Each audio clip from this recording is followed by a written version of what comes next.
Bonjour, nous allons étudier le dernier chapitre de l'année, le chapitre 16, motricité, volonté et plasticité cérébrale.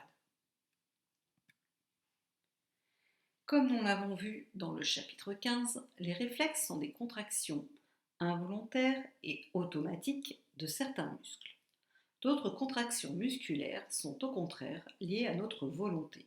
Elles sont à l'origine des mouvements volontaires. Problème, comment les mouvements volontaires sont-ils contrôlés?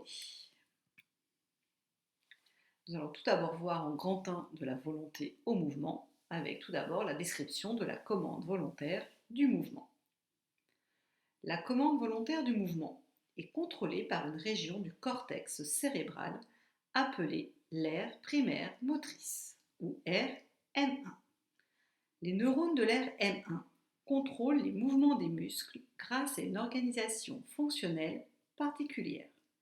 Les neurones d'une région donnée de l'aire motrice primaire commandent un ensemble de muscles permettant la réalisation des mouvements d'une région donnée du corps.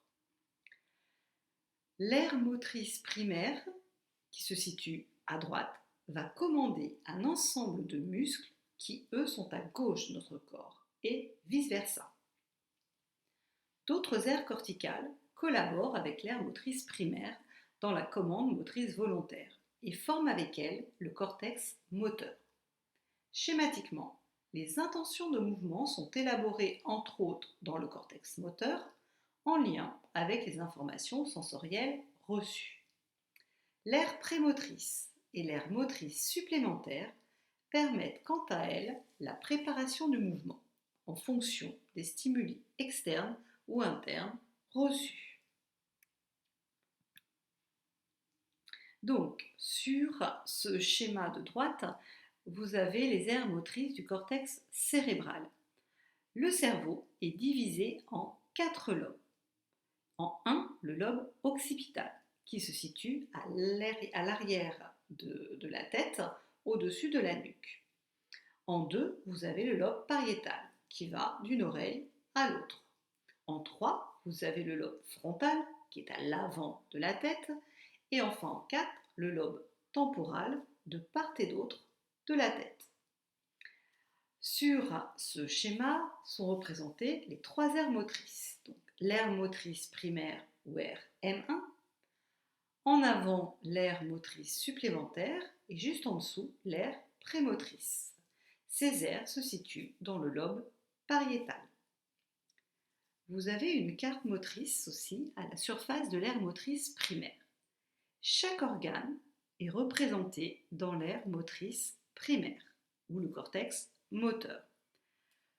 Plus un organe est utilisé, plus sa surface représentative dans l'aire motrice primaire est importante. Si vous regardez le petit schéma de l'homonculus, il représente notre corps vu par notre aire motrice primaire. Et vous remarquez bien que nos mains, ainsi que la bouche et la langue, sont surreprésentées vu qu'on les utilise énormément. Maintenant, nous allons voir les voies motrices du cortex aux muscles. Le message nerveux moteur, commandant un mouvement volontaire, est élaboré au niveau des neurones pyramidaux, qui sont des motoneurones, de l'aire motrice primaire. Ces derniers projettent leurs axones vers le bulbe rachidien, puis vers la moelle épinière. Dans la moelle épinière, les terminaisons axoniques des neurones pyramidaux établissent des connexions appelées synapses neuroneuronales avec les extrémités dendritiques des motoneurones.